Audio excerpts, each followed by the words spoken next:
नमस्कार दोस्तों, स्वागत है आप सभी का हमारे इस चैनल मास्टर पेज में। कृपया चैनल पर नए हैं तो चैनल को सब्सक्राइब करें और वीडियो को लाइक करें। आज के अपने इस वीडियो में हम सी-टेट के 28 जनवरी के पेपर का एनालिसिस देखेंगे। जिन जिन लोगों का एग्जाम 11 जनवरी, 18 जनवरी और 24 जनवरी को था, वो लोग अपना एडमिट कार्ड चेक करते रहेंगे। क्या पता कि उनके सेंटर का एग्जाम मतलब उनका एग्जाम कैंसिल हो चुका है, इसलिए अपना एडमिट कार्ड चेक करते रहें। आइए सबसे पहले एनालिसिस को देखते हैं। पहले चाइल्ड डेवलपमेंट के एनालिसिस में सबसे पहले क्वेश्चन पूछा गया था एनईपी 2020 के बारे में। एनईपी न्यू एजुकेशन पॉलिसी 2020, जिसके अध्यक्ष कस्तूरी रंगन है। इसमें 5+3+3+4 की शैक्षणिक संरचना पर बात की गई है और ये मानव संसाधन विकास मंत्रालय का नाम बदलकर शिक्षा मंत्रालय कर दिया गया है और जीडीपी के 6% खर्च करने की बात कही गई। तो इसमें एनईपी में हमारा लॉन्ग क्वेश्चन पूछा जा रहा है, मतलब हर शिफ्ट में हर सब्जेक्ट में 1-2 क्वेश्चन पूछे जा रहे हैं, कम से कम 4-5 क्वेश्चन इससे उठाए जा रहे हैं। अगला जीन पियाजे के बारे में पूछा गया था। ये स्विट्जरलैंड के मनोवैज्ञानिक हैं। इनकी अवस्थाओं से क्वेश्चन पूछा गया था, जिसमें संवेदी कामक अवस्था, पूर्व संक्रियात्मक अवस्था, मूर्त संक्रियात्मक और अमूर्त संक्रियात्मक अवस्था, इन अवस्थाओं से क्वेश्चन डेली पूछे जा रहे हैं। और अगला एक क्वेश्चन था कोहल वर्ग का नैतिक विकास सिद्धांत। इसमें कोहल वर्ग में सबसे पहले हमारा यही क्वेश्चन पूछा गया था कि नैतिक विकास का सिद्धांत किसने दिया है, तो कोहल वर्ग दिए हैं। कोहल वर्ग अमेरिका के मनोवैज्ञानिक थे जिन्होंने नैतिक विकास का सिद्धांत दिया था।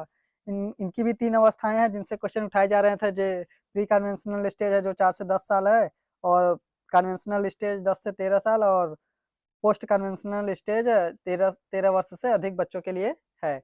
अगला क्वेश्चन हमारा एनसीएफ 2005 से उठाया गया था, नेशनल करिकुलम फ्रेमवर्क 2005, जिसमें कि इसका सूत्र है बिना भार के अधिगम, जिसमें शिक्षण सूत्र ज्ञात से अज्ञात की ओर, मूर्त से अमूर्त की ओर का प्रयोग किया गया है। इसमें त्रिभाषा फार्मूला का प्रयोग किया गया है एनसीएफ 2005 में। इससे भी लॉन्ग क्वेश्चन उठाए जा रहे हैं, हर हर सब्जेक्ट में इससे क्वेश्चन उठाए जा रहे हैं।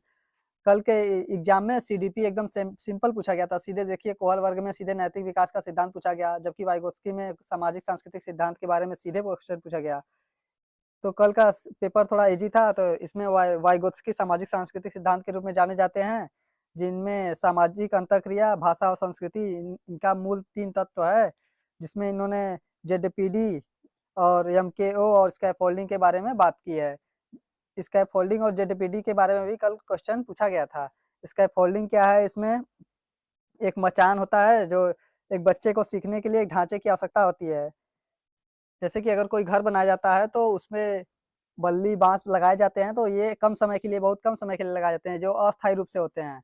फिर इनको हटा लिया जाता है, तो वही हमारा जेडपीडी होता है। तो वैसे ही किसी बच्चे को साइकिल चलाना सीख रहा है, तो उसको अगर साइकिल पर बैठ जाता है, तो उसको ढकेल देते हैं थोड़ा आगे, तो बच्चा साइकिल चलाना सीख लेता है, वही चीज़ है।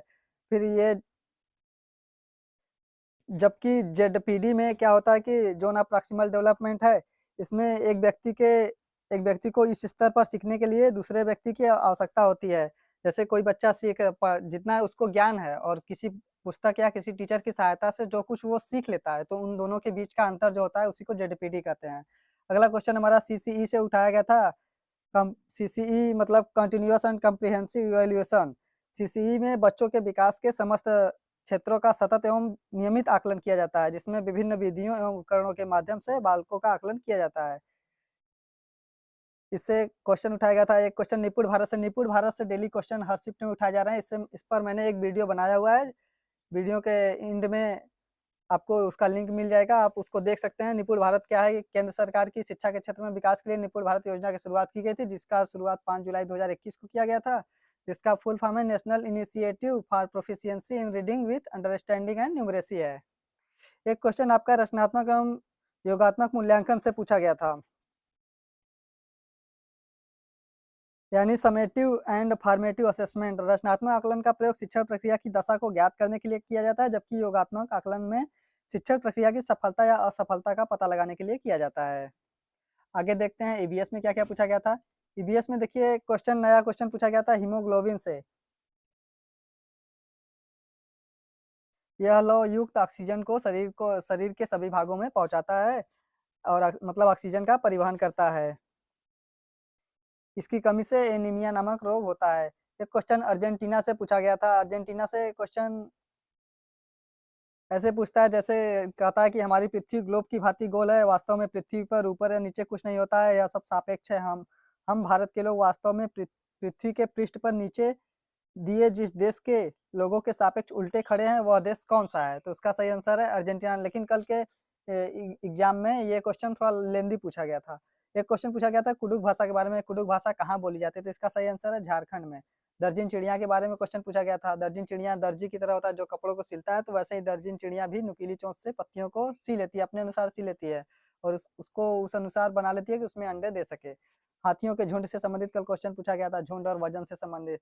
तो इसमें हाथियों के झुंड में हथिनियां और बच्चे होते हैं। इसका नेतृत्व बुजुर्ग हथिनी करती है और एक झुंड में 10 से 12 हथिनियां और बच्चे होते हैं। हाथी 14 से 15 वर्ष तक झुंड में रहते हैं, फिर अकेले रहने लगते हैं।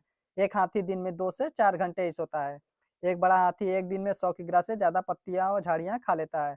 3 माह के हाथी का वजन 200 किलोग्राम होता है।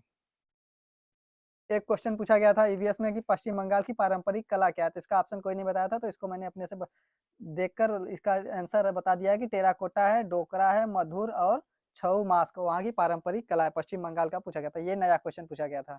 एक क्वेश्चन ये पूछा गया था सानिया मिर्जा, साइना नेहवाल, कर्णम मल्लेश्वरी और इन लोगों के बारे में पूछा गया था कि इसमें मिलान करना था। इसमें दिया हुआ था कि सानिया मिर्जा कौन सी खेल खेलती है? तो इसका टेनिस है, साइना नेहवाल बैडमिंटन खेलती है, पीटी उषा एथलीट और कर्णम मल्लेश्वरी वेट लिफ्टर हैं। इसमें ऑप्शन में मिलान करना था। नेपेंथिस को पौधे के बारे में पूछा गया था जो कि भारत के मेघालय में पाया जाता है। ये पौधा घटपर्णी पौधा के रूप में है, जैसे कि ये जो भी शिकार करता है ये नाइट्रोजन की पूर्ति के लिए करता है। एक क्वेश्चन पूछा गया था बिना बीज के उगने वाला पौधा कौन सा है? तो सेब है, चीड़ है, फर्न है। ये सभी ऑप्शन इसमें दिए गए थे। तो केला भी है, बिना बीज के उगता है, लेकिन इसमें देखिए फर्न जो है ना, फर्न में क्या होता है, इसमें इस पौधे में जड़, तना, पत्तियां होती है और इसमें बीजाणु धानियों से बीजाणु उत्पन्न होता है जिससे नए पौधे की उत्पत्ति होती है। इसमें बीज की आवश्यकता नहीं होती, तो इसका सही आंसर है फर्न होगा। एक क्वेश्चन एनसीएफ पेडागोजी से क्वेश्चन तो उठाए जा रहे हैं हर शिफ्ट में। ईवीएस के थीम उप थीम से क्वेश्चन आया था। ये भी डेली क्वेश्चन में पूछ रहे हैं और थीम में देखिए क्या क्या है। परिवार और मित्र है, भोजन, आवास, पानी, भ्रमण और वे चीजें कैसे बनाते हैं। ये 6 थीम है और उप थीम की संख्या 4 है जिसमें आपसी संबंध, काम और खेल, जानवर और पौधे हैं। एक क्वेश्चन जंतु रोपड़ से पूछा गया था, ये नया क्वेश्चन है। एक क्वेश्चन पूछा गया था बावड़ी, जोहड़ और झील से।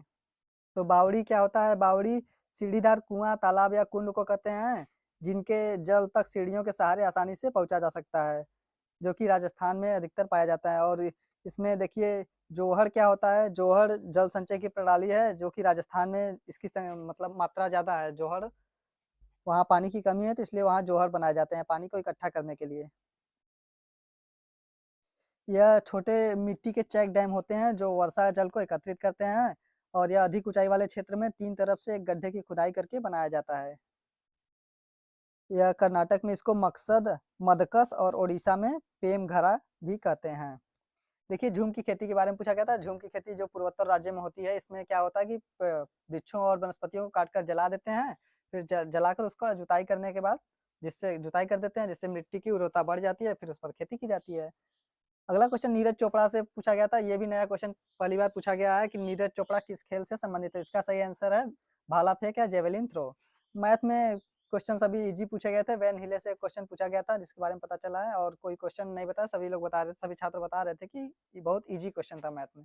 हिंदी में देखिए क्या क्या पूछा गया था। हिंदी में है ये पैराग्राफ पूछा गया था, गंगा नदी और ब्रह्मपुत्र नदी से संबंधित पैराग्राफ था और एक कविता थी कि कोशिश करने वाले की कभी हार नहीं होती, लहरों से डरकर कभी नौका पार नहीं होती थी। ये चींटी से संबंधित ये पूरा कविता था। क्वेश्चन पूछा गया था प्रत्यय से संबंधित क्वेश्चन पूछा गया था जिसमें था कि प्रत्येक, प्रचार और प्रतीक में किसमें प्र उपसर्ग नहीं है। तो प्रत्येक में प्रतिधन एक है और प्रचार तो प्रतिधन एक है, तो यही आंसर हो गया सीधे, प्रति है उपसर्ग। स्वनिम रूपिम से क्वेश्चन पूछा गया था संप्रेषण कौशल से संबंधित और एनसीएफ 2005 से संबंधित ये पूछे गए थे। एनसीएफ पेडागोजी में पूछा गया था इसमें हिंदी के। इंग्लिश में देखिए क्या पूछा गया था। पैराग्राफ में पूछा गया था कि मेंटल हेल्थ और वेल बीइंग, उसमें पैराग्राफ में था उस और प्रीपोजिशन, एडजेक्टिव और एडवर्ब के बारे में पूछा गया था ग्रामर में। और इंग्लिश के पेडागोजी में डायग्नोस्टिक टेस्ट, डाइवर्स कल्चर और एलईडी लैंग्वेज एक्विजिशन डिवाइस के बारे में था। एनईपी 2020, एनसीएफ 2005 निपुण के बारे में पूछा गया था। निपुण से हर सब्जेक्ट में क्वेश्चन मतलब हिंदी में भी पूछ लिया जा रहा है, सीडीपी में भी पूछ लिया जा रहा है। देखिए एफएलएन भी निपुण से संबंधित है, जिसमें एफएलएन का फुल फॉर्म पूछा गया था। डिसलेक्सिया है, असेसमेंट लर्निंग है, ब्रेन स्टॉर्मिंग है, स्ट्रक्चरल अप्रोच है, सीसीई है और पोर्टफोलियो है। ये सब क्वेश्चन इंग्लिश के पेडागोजी में पूछे गए हैं।